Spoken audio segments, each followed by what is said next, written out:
Hello everyone, आप सभी का स्वागत है आपके अपने यूट्यूब चैनल केमिस्ट्री एक्सक्लूसिव में। तो हम हमारे लेक्चर को कंटिन्यू करते हैं। लास्ट टाइम में हमने आइसोमेरिज्म स्टार्ट किया था और आइसोमेरिज्म के हमने डिफरेंट टाइप्स के बारे में डिस्कस किया था। आज हम डिस्कस करेंगे रिंग चेन आइसोमेरिज्म के बारे में। तो देखिए, रिंग चेन आइसोमेरिज्म के अंदर क्या होगा, इसके अंदर जो कंपाउंड्स आपस में आइसोमेरिज्म शो करेंगे वो क्या होंगे। एक कंपाउंड होगा हमारा ओपन स्ट्रक्चर वाला और एक होगा हमारा क्लोज्ड स्ट्रक्चर वाला। देखिए, ओपन और क्लोज्ड चेन कंपाउंड्स क्या होता है, हम इसके बारे में थोड़ा सा डिस्कस करते हैं। वैसे तो हमने ये सब चीजें डिस्कस कर ली थी जब हमने क्लासिफिकेशन किया था। हमने ऑर्गेनिक कंपाउंड्स का जब हमने क्लासिफिकेशन किया था तो हमने उसके अंदर अच्छे से डिस्कस किया था कि ओपन चेन कंपाउंड्स और क्लोज्ड चेन कंपाउंड क्या होते हैं। बट फिर भी एक बार मैं दोबारा से आपको रिवाइज करवा देती हूँ। ओपन चेन मतलब जब कार्बन की जो हमारी चेन बनती है, कार्बन की जो चेन बन रही है वो क्या होगी, बिल्कुल ओपन होगी। एक स्ट्रेट लाइन में उसकी कार्बन की चेन बनेगी, ठीक है ना। तो इसके अंदर प्राइमरी कार्बन एटम और लास्ट कार्बन एटम के बीच में कोई भी बॉन्ड का फॉर्मेशन नहीं होता है और ये बिल्कुल एक स्ट्रेट वे में चेन बनती है। ये सैचुरेटेड भी हो सकती है और अनसैचुरेटेड भी हो सकती है। और क्लोज्ड स्ट्रक्चर के अंदर क्या होगा, जो हमारा फर्स्ट कार्बन एटम है और लास्ट कार्बन एटम है, इसके बीच में क्या होगा, बॉन्ड का फॉर्मेशन होने की वजह से एक साइक्लिक स्ट्रक्चर बन जाती है। देखो, लाइक दिस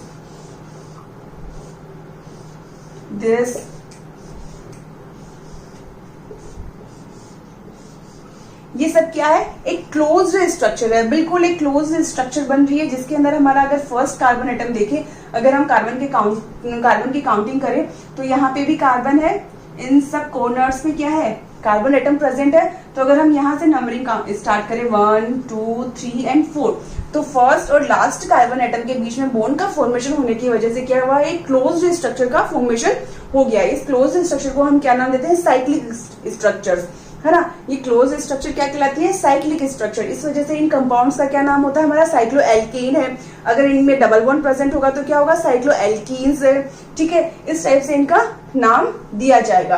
तो ये तो बात हुई हमारे क्लोज्ड कंपाउंड्स की। क्लोज्ड कंपाउंड्स क्या होंगे और ओपन कंपाउंड्स क्या होंगे। इन दोनों के बीच में अगर हमारे आइसोमेरिज्म शो होता है, मतलब अगर इन दो टाइप्स के कंपाउंड के बीच में अगर मोलिकुलर फॉर्मूला, मोलिकुलर वेट अगर इनका सेम आता है बट इनकी स्ट्रक्चर क्या है, डिफरेंट है। डिफरेंट होने की वजह से ये आपस में कौन सी आइसोमेरिज्म शो करेंगे, रिंग चेन आइसोमेरिज्म, ठीक है। तो हम इनके एक एग्जाम्पल ले लेते हैं जिससे हमें और भी अच्छे से क्लियर हो जाए। देखिए, हम बात करते हैं एग्जाम्पल की। एग्जाम्पल में हम सबसे पहले लेते हैं एल्कीन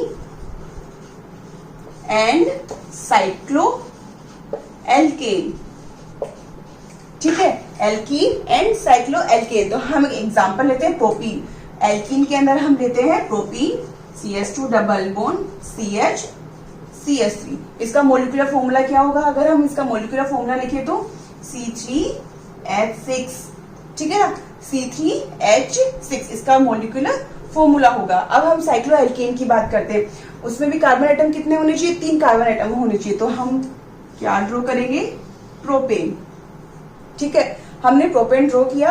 अब हमें पता है कार्बन की टोटल वैलेंसी कितनी होती है और इन कॉर्नर्स पे क्या प्रेजेंट है, हमारे कार्बन एटम प्रेजेंट है। और कार्बन की कितनी वैलेंसीज होती है, 4 वैलेंसीज होती है।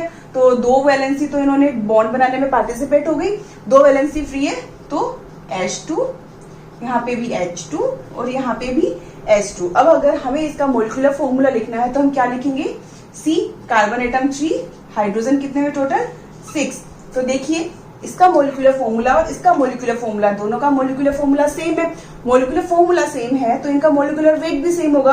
मोलिकुलर फॉर्मूला, मोलिकुलर वेट ये दोनों सेम है, बट इनके अगर स्ट्रक्चर की बात करें तो स्ट्रक्चर डिफरेंट है। ये तो साइक्लोप्रोपीन है, नहीं सॉरी, ये तो हमारे प्रोपीन है, इसका नाम हुआ हमारा प्रोपीन, और ये क्या है हमारा साइक्लोप्रोपेन,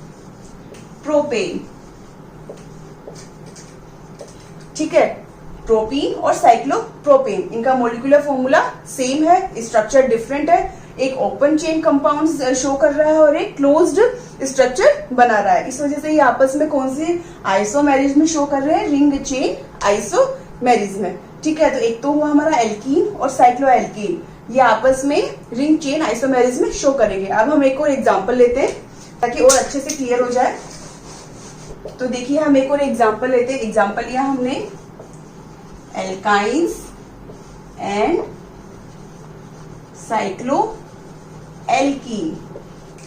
ठीक है, हमने एग्जांपल लिया है एल्काइंस एंड साइक्लो एल्कीन्स। तो हम एक एग्जांपल लेते हैं इनका कि ये किस टाइप से आइसोमेरिज्म शो करेंगे। तो एल्काइंस के अंदर हम बात करेंगे प्रोपाइन की। तो हम प्रोपाइन ड्रॉ करते हैं,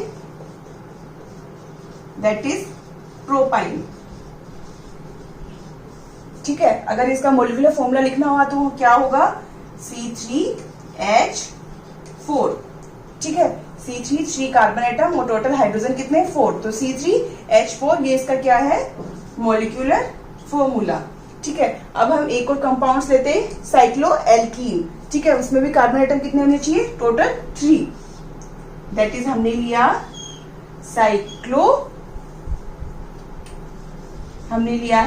साइक्लोप्रोपीन। ठीक है, साइक्लो क्लोज स्ट्रक्चर है, इस वजह से साइक्लो। और टोटल कितने कार्बन एटम प्रेजेंट है, अगर हम बात करें 1 2 and 3, total 3 carbon atom present है, इस वजह से प्रोप और डबल बॉन्ड है, इस वजह से हमने इन लिखा है। तो इसका नाम क्या हो गया, साइक्लो। ये हुआ हमारा साइक्लोप्रोपीन। अगर अब हम इसका मोलिकुलर फॉर्मूला लिखें तो हम क्या लिखेंगे इसके मोलिकुलर फॉर्मूले में, कार्बन एटम कितना है इसमें 3 और हाइड्रोजन कितने, वही CH2, 2 वैलेंसी फ्री है CH2, इसके अंदर कार्बन की 3 वैलेंसी सेटिस्फाइड है, 1 वैलेंसी फ्री, यहाँ पे भी 1 वैलेंसी फ्री, तो हाइड्रोजन कितने में 4, तो C3H4। देखिए यहाँ पे भी C3H4 और यहाँ पे भी C3H4 है। तो इनका मोलिकुलर फॉर्मूला सेम है बट इनके स्ट्रक्चर डिफरेंट है, एक ओपन चेन कंपाउंड है और एक क्लोज चेन कंपाउंड है। तो ये आपस में कौन से आइसोमेरिज्म शो करेंगे, रिंग चेन आइसोमेरिज्म की। ठीक है, अब हम एक और एग्जांपल लेते हैं, हम बात करेंगे unsaturated alcohol and cyclic ether. ये आपस में रिंग चेन आइसोमेरिज्म शो करेंगे। तो देखिए इसका हम एग्जांपल ड्रॉ करते हैं, CH2 double bond CH CH2OH, that is unsaturated alcohol. Alcohol functional group OH present है, इस वजह से ये एल्कोहल हुआ। अनसैचुरेटेड बिकॉज इसके अंदर एक डबल बॉन्ड प्रेजेंट है, इस वजह से इसे अनसैचुरेटेड कंपाउंड बोला जाएगा, और एल्कोहल होने की वजह से ये क्या हो गया, अनसैचुरेटेड एल्कोहल। अब हम बात करेंगे साइक्लिक ईथर की। हमने एक अनसैचुरेटेड एल्कोहल लिया है, इसका नाम अगर हम बात करें तो ये है हमारे एलाइल एल्कोहल।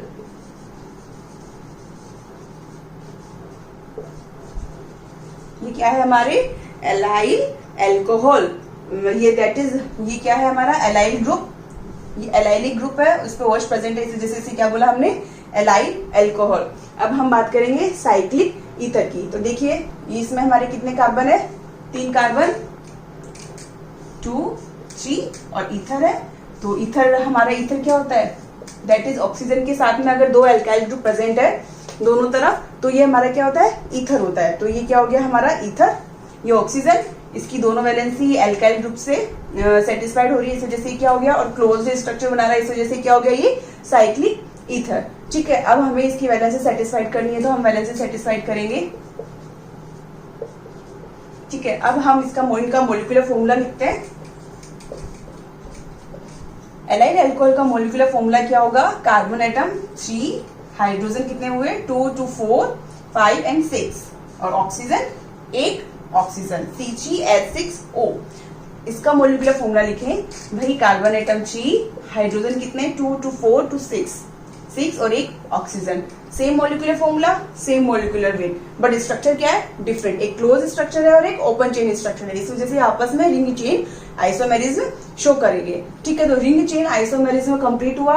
हमने डिफरेंट टाइप्स के एग्जांपल देखे, और भी ज्यादा एग्जांपल्स हम ले सकते हैं इनके, और भी जब हम और भी ज्यादा क्वेश्चन सॉल्व करेंगे इस चैप्टर के, जब हम क्वेश्चन सॉल्व करेंगे तो हम और भी एग्जांपल्स को डिस्कस करेंगे। और बेसिकली अगर हम देखें तो रिंग चेन आइसोमेरिज्म किस में हो रही है, जो कि ओपन और क्लोज स्ट्रक्चर आपस में शो कर रहे हैं, और वो आपस में जिनका मोलिकुलर वेट और मोलिकुलर फॉर्मूला सेम हो रहा है और आपस में रिंग बना रहे हैं एक, और एक ओपन चेन कंपाउंड बना रहे हैं, तो वो आपस में क्या शो करते हैं, रिंग चेन आइसोमेरिज्म।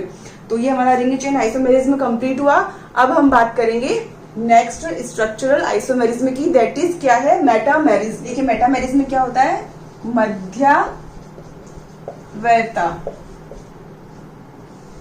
मध्यावैवता नाम से पता चल रहा है कि अगर एक ही कंपाउंड के अंदर अगर हम उसको डिफरेंट टाइप से अगर उसको लिखें तो उसमें क्या होगा, जो हमारा उसमें फंक्शनल ग्रुप प्रेजेंट है वो क्या होगा, डिफरेंट टाइप से अरेंज होगा। जैसे कि किस टाइप के कंपाउंड्स में होता है उससे आसानी से क्लियर हो जाएगा। देखिए उस टाइप्स के कंपाउंड मतलब ये उन टाइप्स के कंपाउंड्स के अंदर होता है जो क्रियात्मक समूह है 2 या 2 से अधिक एल्किल समूह से जुड़े हुए होते हैं। उन टाइप्स के फंक्शनल ग्रुप कंपाउंड्स के अंदर मध्यावयवता पाई जाती है। तो देखिए किस टाइप्स के, जैसे कि ईथर हुआ, ईथर के अंदर ऑक्सीजन होता है। ऑक्सीजन की अगर हम यहाँ दोनों वैलेंसी अगर हम देखें तो ये दोनों वैलेंसी एल्काइल ग्रुप से सेटिस्फाइड होगी। तो ये उन कंपाउंड्स में होगा जिनके अंदर क्रियात्मक समूह अगर कोई प्रेजेंट है, क्रियात्मक समूह जो प्रेजेंट है उसकी दोनों वैलेंसी किससे सेटिस्फाइड हो, एल्काइल ग्रुप से सेटिस्फाइड हो, मतलब उसके पास 2 वैलेंसी फ्री होनी चाहिए। ठीक है, इसी प्रकार से हम बात करें तो कीटोन, कीटोन में भी क्या होता है, दोनों तरफ हमारे एल्काइल ग्रुप जुड़ा हुआ होता है और बीच में CO ग्रुप अटैच होता है। तो ये क्या शो करेगा, हमारा मध्यावयवता। इसी टाइप से अगर हम बात करें सेकेंडरी अमीन, सेकेंडरी अमीन के अंदर भी क्या होता है, NH ग्रुप होता है और दोनों तरफ ये एल्काइल ग्रुप से जुड़ा हुआ होता है। और अगर हम इसके एग्जांपल्स की बात करें टर्शियरी अमीन, टर्शियरी अमीन भी क्या होता है, 3 एल्काइल ग्रुप से अटैच होता है। इसी टाइप से अगर हम बात करें थायोकीटोन, सल्फर लगा होने की वजह से इसे क्या बोलते हैं, थायो, और C डबल बॉन्ड S होने की वजह से इसे क्या बोलते हैं, थायोकीटोन।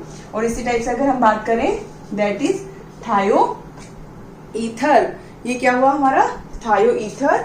अगर इसकी बात करें तो ये क्या है, ether, ketone, secondary amine, tertiary अमीन, ये क्या है हमारा, थायो कीटोन, ये क्या है, थायो ईथर। ठीक है, तो ये कंपाउंड्स है जो क्या शो करेंगे, मेटामेरिज्म। ये बहुत इंपॉर्टेंट है, अधिकतर एग्जाम से पूछा जाता है कौन सा कंपाउंड मेटामेरिज्म शो करेगा। और मेटामेरिज्म, और अगर हम बात करें मेटामेरिज्म और पोजिशनल आइसोमेरिज्म की, तो उसके अंदर क्या होता है, थोड़ा सा लिटिल बिट कंफ्यूजन हो जाता है कि इसको हम मेटामेरिज्म शो करें, टिक करें, या फिर पोजिशन आइसोमेरिज्म टिक करें। तो ये ध्यान रखना, अगर ऑप्शन के अंदर हमारे मेटामेरिज्म दे रखा है और पोजिशन आइसोमेरिज्म दोनों दे रखा है तो हम प्रायोरिटी किसे देंगे, हम प्रायोरिटी देंगे मेटामेरिज्म को। अगर मेटामेरिज्म नहीं दे रखा है तो हम उस पर सेकेंड ऑप्शन हमारा क्या सही होगा, पोजीशन आइसोमेरिज्म। तो ये बहुत इंपॉर्टेंट है और बहुत कंफ्यूज करने वाला होता है और अधिकतर एग्जाम में पूछा जाता है, क्योंकि इसके अंदर पोजीशन आइसोमेरिज्म और मेटामेरिज्म दोनों में थोड़ा सा कंफ्यूजन रहता है। इस वजह से इसको बहुत अच्छे से समझना ताकि एक एक चीज आसानी से क्लियर हो जाए। तो हम एक एग्जाम्पल्स लेते हैं इनके। सबसे पहले हम देखते हैं कि ईथर किस टाइप से मेटामेरिज्म शो करता है। तो हम एक एग्जाम्पल ईथर का लेते हैं। देखिए CH3 CH2 O CH2 CH3 that is di ethyl ether. इसको क्या बोलते हैं, डाई इथाइल ईथर या इथॉक्सी एथेन। इथॉक्सी एथेन, इसके दो नाम हो गए, डाईइथाइल ईथर या इथॉक्सी एथेन। तो ये अगर इसकी बात करें तो ये आइसोमेरिज्म कैसे शो करेगा, देखिए CH3O CH2 CH2 CH3। ठीक है, ये कंपाउंड एक ही हुआ, सिर्फ हमने ऑक्सीजन की पोजीशन क्या करी, चेंज करी। इस वजह से कई बार कंफ्यूजन हो जाता है कि ये तो पोजीशन आइसोमेरिज्म होना चाहिए, नहीं, लेकिन ये क्या होगा, मेटामेरिज्म ही टिक किया जाएगा अगर मेटामेरिज्म ऑप्शन के अंदर दे रखा है तो ये हमारा क्या हुआ, मेटामेरिज्म शो कर रहा है। अगर हम इनके मॉलिक्यूलर फॉर्मूला देखेंगे तो मॉलिक्यूलर फॉर्मूला बिल्कुल सेम होगा, बट इसके अंदर हमारे जो ऑक्सीजन की पोजीशन है वो क्या हो गई, चेंज हो गई। इस वजह से ये क्या शो कर रहे हैं, मेटामेरिज्म। ये तो हुआ ईथर का एग्जाम्पल। अब हम और एग्जाम्पल देते हैं कीटोन का। तो देखिए कीटोन भी इसी टाइप से आइसोमेरिज्म शो करेगा।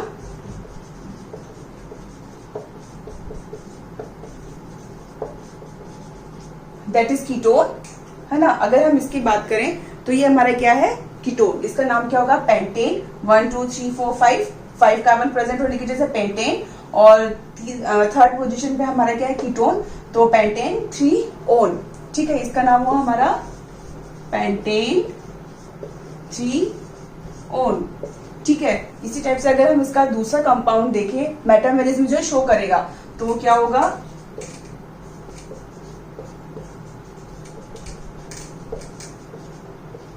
ये देखिए ये क्या हुआ हमारा, इसका नाम क्या हुआ, पेंटेन 2-ON। ठीक है, पेंटेन 3-ON और पेंटेन 2-ON ये हमारे दोनों आपस में क्या शो करेंगे, मेटामेरिज में। इसके अंदर कीटोन की पोजीशन चेंज हो रही है, तो ये ध्यान रखना, ये पोजीशन आइसोमेरिज में नहीं है, ये क्या है हमारा, मेटामेरिज में। ठीक है ना, तो ये दोनों, ये एग्जांपल है हमारे ईथर के और कीटोन के। इसी टाइप से हमारे थायो ईथर, थायो कीटोन, ठीक है ना, और हमारा एमीन्स है वो भी इसी टाइप से आइसोमेरिज में, मेटामेरिज में शो करेंगे। तो आज हमने रिंग चेन आइसोमेरिज्म और मेटामेरिज्म कंप्लीट किया है। अब हमारा स्ट्रक्चरल आइसोमेरिज्म के अंदर टोटोमेरिज्म बच रहा है, तो हम नेक्स्ट लेक्चर के अंदर टोटोमेरिज्म कंप्लीट करेंगे, तो हमारा स्ट्रक्चरल आइसोमेरिज्म कंप्लीट हो जाएगा। और फिर अगले लेक्चर के अंदर हम स्टीरियो शुरू करेंगे, स्टीरियो आइसोमेरिज्म शुरू करेंगे। तो वीडियो अगर आपको पसंद आया हो तो इसको लाइक और सब्सक्राइब करना ना भूलें। मेरे और भी वीडियो देखने के लिए बेल आइकन पे जरूर क्लिक कीजिए, ताकि मैं जो भी नया वीडियो अपलोड करूंगी तो उसका नोटिफिकेशन आपको मिल जाएगा। और वीडियो देखने के लिए थैंक यू।